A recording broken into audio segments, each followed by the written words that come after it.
ওনার কিন্তু ঘাড়ের উপরে খুব একটা ব্যথা রয়েছে, তার সঙ্গে মাথা ঘোরারও একটা সমস্যা রয়েছে, একটু হাত দিয়ে রেডিয়েট করে নামছেও।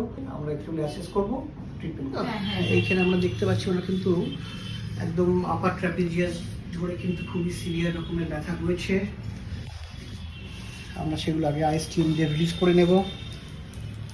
আমরা এইভাবে রিলিজ করার পরে আমরা যেখানে রম্বয়েডস, আপার ট্র্যাপিজিয়াস, লিভার স্ক্যাপুলি আমরা সব রিলিজ করবো হাইপারবোর্ড দিয়ে দুটো সাইডে।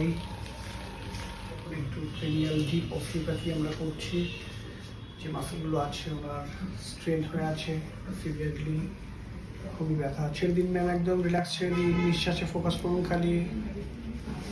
মাল্টিফ্লেক্সিবল স্ট্রেচ করবো লিভার স্ক্যাপুলির জন্যে, আপার ট্র্যাপিজিয়াস, সেগুলো আমরা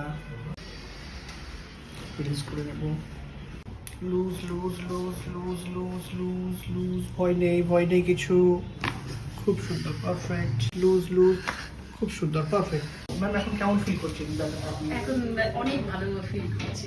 আগে যা ব্যথা ছিল সেই আপনাদের অনেক কমে গেছে, এখন ব্যথাই নাই, এখন খুব ভালো লাগছে। আর মাথা ঘোরাটা কমেছে? হ্যাঁ, মাথা ঘোরাটা কমে গেছে। Thank you so much.